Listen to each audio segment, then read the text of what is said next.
In a small-town diner, a refusal to serve a well-known political figure sparks an unexpected dialogue, revealing the complex fabric of American society, one conversation at a time.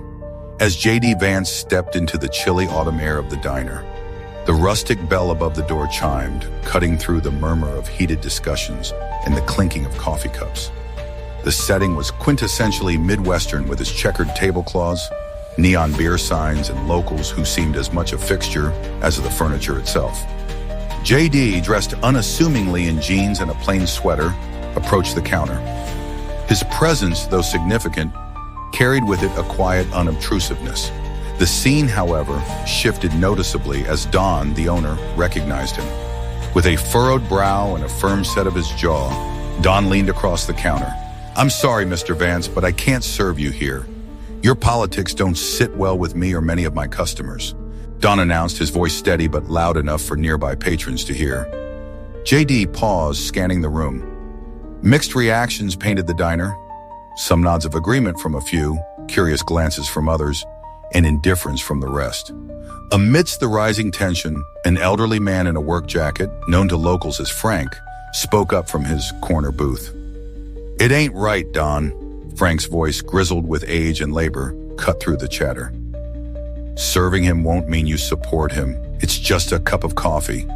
Don shook his head, unconvinced, as murmurs of agreement and dissent mingled. At this moment, Mary, the young waitress with a hesitant smile, approached JD, her actions under scrutiny. She hesitated, then decided. "Would you like to sit down, Mr. Vance? I'll bring you the menu and some coffee," she offered, gesturing to an empty table near the window. JD thanked her and took a seat, offering a nod of appreciation to Frank, who nodded back solemnly. The skeptical young man in the booth, named Tom, watched the interaction with a scowl. He whispered to his friend, "Just watch, this is all for show." As Mary returned with a coffee pot in hand, Don sighed and approached JD's table. "Look, Mr. Vance, I don't agree with you on much, but let's talk. Why are you here, really?" Don asked, his voice lower, now tinged with a genuine curiosity rather than opposition. JD looked up from his coffee, meeting Don's gaze. "I'm here because this is my community too. I'm not here to make a statement. I'm here because places like this, people like you, matter to me. Maybe we can find some common ground," JD replied, his voice calm and inviting. As their conversation unfolded, the dynamic in the diner subtly shifted. Patrons leaned in, listening more intently. Tom's skeptical expression softened as he overheard JD speaking candidly about his concerns and hopes for the community. Mary, moving through the tables, felt a growing sense of relief and purpose. She realized that this was more than just serving coffee. It was serving the community by bridging divided grounds. The dialogue between Don and JD delved deeper, discussing not just politics but personal values, community issues, and even finding humor in their stark differences. Laughter began to replace the whispers, and the atmosphere warmed considerably. By the time JD left the diner, the air was different, less charged, more thoughtful, and as he stepped out, turning to wave at the patrons, even Tom found himself waving back, a small but significant thaw in his earlier disdain. As JD Vance stepped back from the counter of Don's diner, the tension was palpable. The air was a mix of frying bacon and overheated emotions.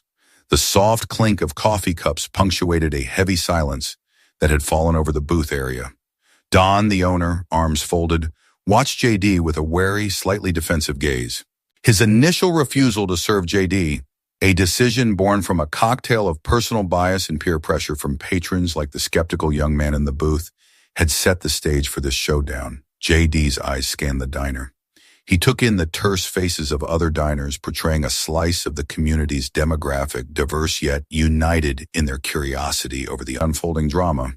His gaze finally rested on the skeptical young man, whose expression mixed disbelief and a touch of disdain. "Look, Don," JD began, his voice steady and aiming for conciliation. "I didn't come here looking for trouble or to force my political views.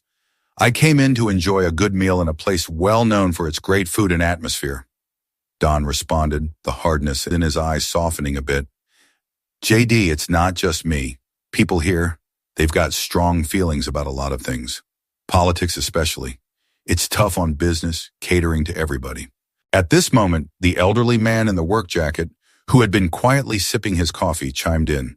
We might not all agree with you, JD, but it ain't right to deny a man food on account of his beliefs. We're better than that. The diner's atmosphere shifted slightly as the old man's words hung in the air. Mary, the waitress, caught in her own place of indecision and societal judgment, hesitantly approached JD with a menu and a lukewarm smile. Here you go, sir. Can I get you started with a coffee? JD accepted the menu with a nod of thanks to Mary, his demeanor calm but with eyes that acknowledged the weight of the gesture. The quiet act of rebellion, even as minor as serving coffee, began to thaw the icy glares from some around him. But the young skeptic in the booth wasn't convinced. I don't buy it. This is all just a big show for you, isn't it? His voice carried a biting edge, loud enough for others to hear. JD turned towards him, addressing him directly for the first time. I understand why you might think that. It's hard not to see everything as a political act these days. But I assure you, I'm just here as a man wanting his dinner, not a politician trying to score points. An awkward silence followed, broken by Don's gruff voice. All right, let's just all calm down. JD will serve you. But understand, this ain't easy for any of us. JD nodded, acknowledging Don's effort and the complexity of this situation. Thank you, Don. I appreciate it, and I hope we can all have a meal and leave a little more understood than when we walked in. As the evening slowly transitioned into night, and the scent of coffee mingled with the dusky view outside, the diner simmered with a concoction of feelings. Each person within the small microcosm of the diner, reflecting the broader societal tensions, was forced to confront their own biases and consider the possibility of dialogue, even in the most unusual circumstances. The late autumn wind whipped through the small town, rattling the windows of Don's diner and carrying the deep chill of coming winter into every nook it could find. Inside, though, the diner blazed with warmth, both from the heaters and the heated glances exchanged across the cramped, linoleum-floored space. JD Vance, wearing a simple gray suit that did nothing to announce his political clout, stood quietly at the entrance, his presence almost shrinking under the weight of a new type of scrutiny not often faced. Outright denial of service based on his political views. Don, a robust man with a craggy face that looked like it had been carved from the same oak as his counter, stood firm behind his register, his arms crossed with finality. His voice was gruff as rocks when he initially dismissed Vance. Sorry, we don't serve your kind here. JD, taken aback but controlled, attempted to bridge the instant chasm. I think there's been a misunderstanding. I'm just here for a meal, not a debate. The silence following his statement stretched tight, a palpable entity in the diner. The other patrons, the elderly man in his work jacket and the young skeptic in the booth, paused their meals to watch the drama unfold. The old man, his voice roughened by years of factory work, finally broke the silence. Let the man eat, Don. We're all just folks here, ain't we? His words, simple and straightforward, seemed to echo around the room, touching corners that rhetoric and political outrage could not. Don's jaw worked silently, the muscle in his cheek twitching.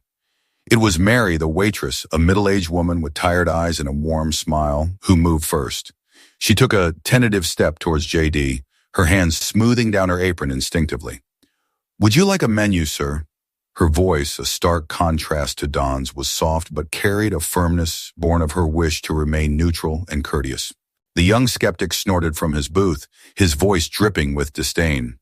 Sure, serve the politician. Bet he likes to talk about the working man's struggle over a $50 steak.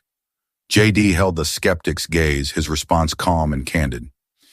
Actually, I'd prefer a cup of coffee and to understand why my money's good everywhere but here. Don, watching the exchange, felt the grip of his own convictions waver. The diner was his, a small kingdom, but it was also a communal space, a place frequented by different voices, including those he disagreed with. It's just food, Don, Mary murmured, her voice low enough that only he could hear. Food and talk, that's all we've got here.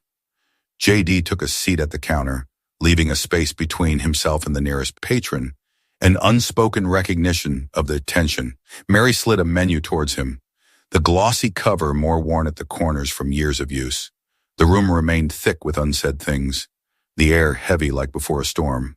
JD looked up from his menu, his eyes scanning the familiar faces turned strange by conflict, then spoke, addressing no one and everyone. I believe in dialogue, even more so when we disagree. So if anyone wants to ask me something or tell me their concerns, I'm here to listen and share, not just to eat.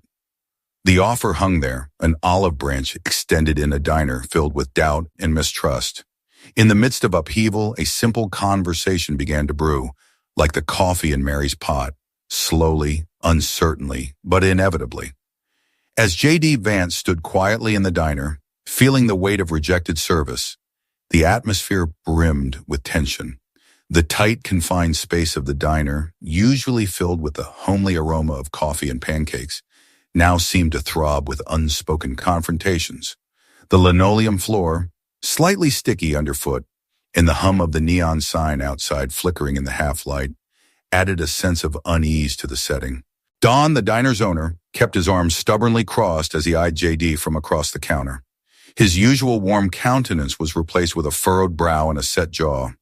Mary, the waitress, fiddled nervously with her apron, her gaze flitting between Don and JD, unsure of her next move.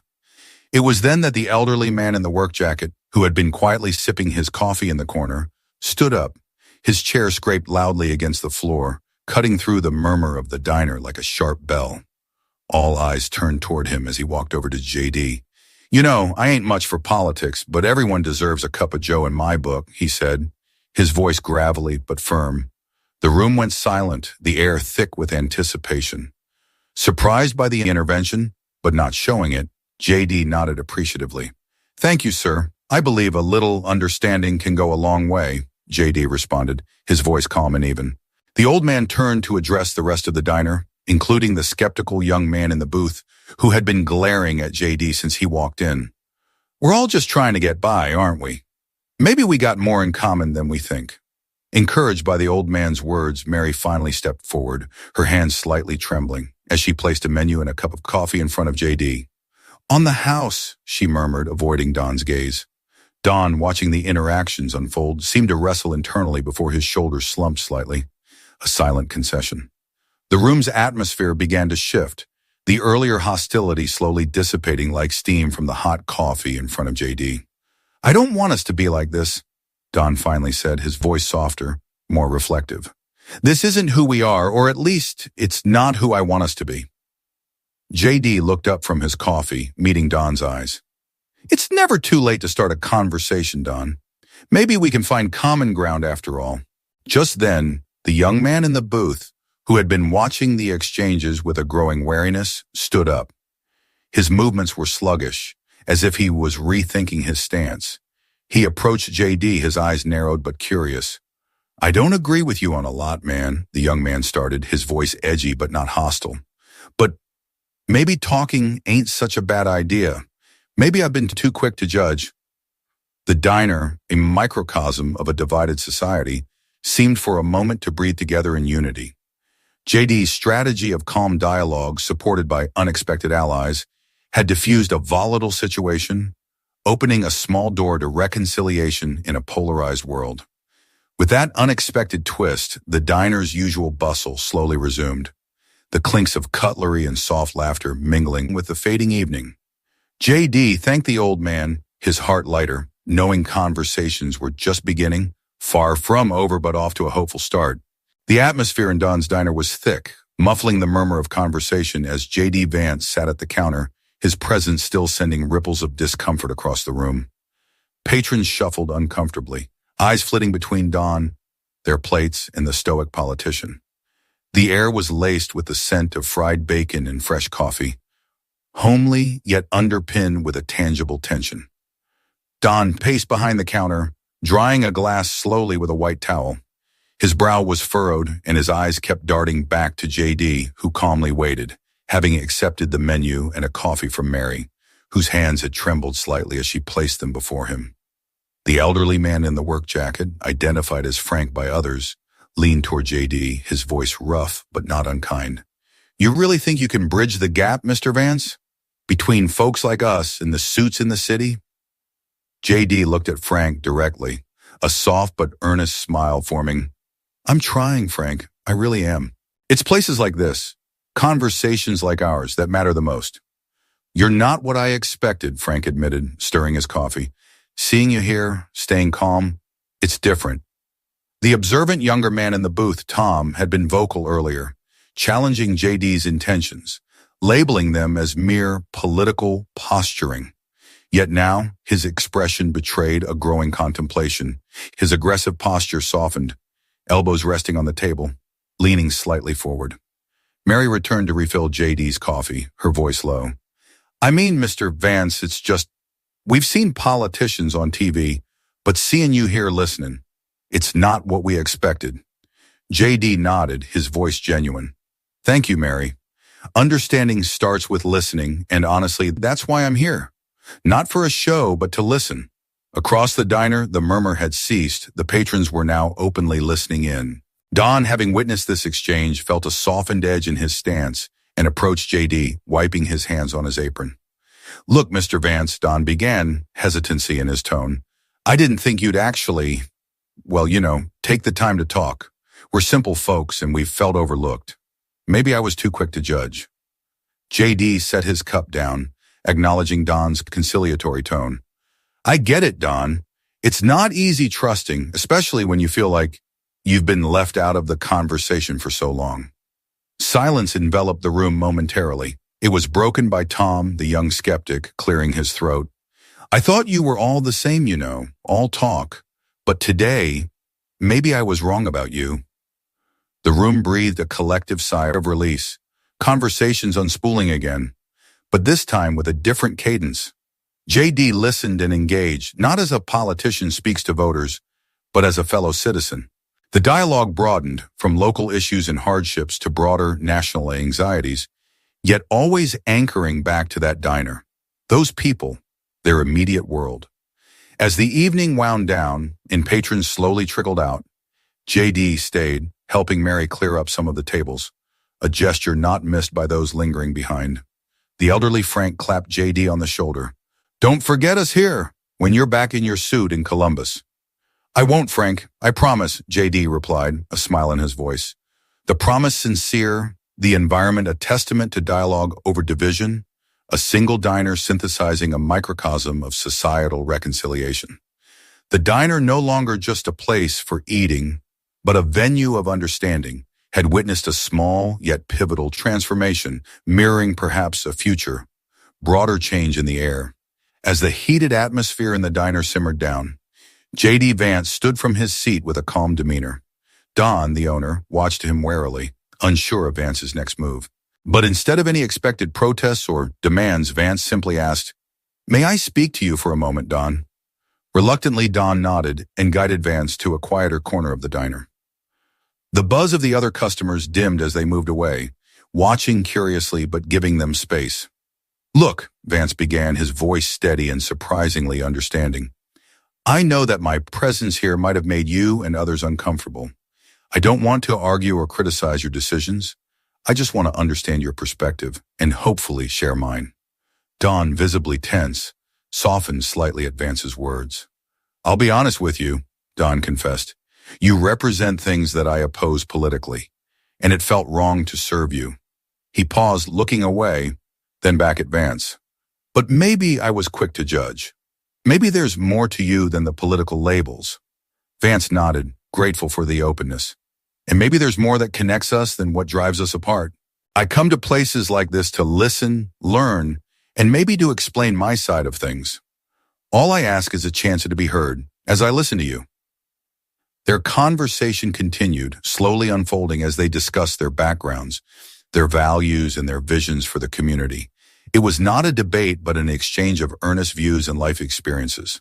Meanwhile, at the counter, Mary and the elderly man in the work jacket exchanged looks.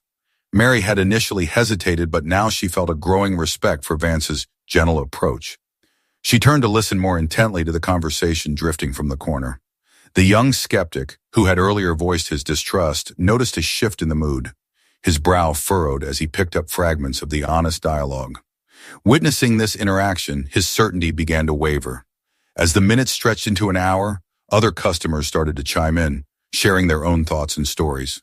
The diner, once a battleground of silence and tension, began to hum with an animated discussion, embodying a microcosm of broader societal dialogue. Finally, Vance stood up to leave. The atmosphere was tangibly different. As he walked to the door, Mary rushed over with a takeout cup of coffee. "For the road," she said with a shy smile. "Thank you, Mary," Vance replied, his eyes grateful. To the whole diner, he added, "Thank you all for this conversation. It's a start." As he left, the elderly man called out, "You're welcome back, young man. We're always here for a good talk." The young skeptic watched Vance leave, his previous aggression replaced with contemplation. He muttered to Don, still puzzled, "Maybe there's more to him, huh?" Don, leaning over the counter, nodded thoughtfully. "Maybe to all of us." The diner quieted down as the door shut behind Vance. The patrons sat, reflecting on the unexpected shift of the day. What began as a denial of service had transformed into a shared moment of connection. In their own ways, each person in the diner had been a participant in a broader narrative, one where dialogue, even in the face of stark differences, remained a hopeful possibility. This understanding was new and fragile, like the first careful stitches mending a tear. As the diner resumed its usual routine, the resolution hung in the air, an understanding that perhaps not everything had to turn into a battle, and that even in divided times, the seeds of dialogue could still be sown and nurtured.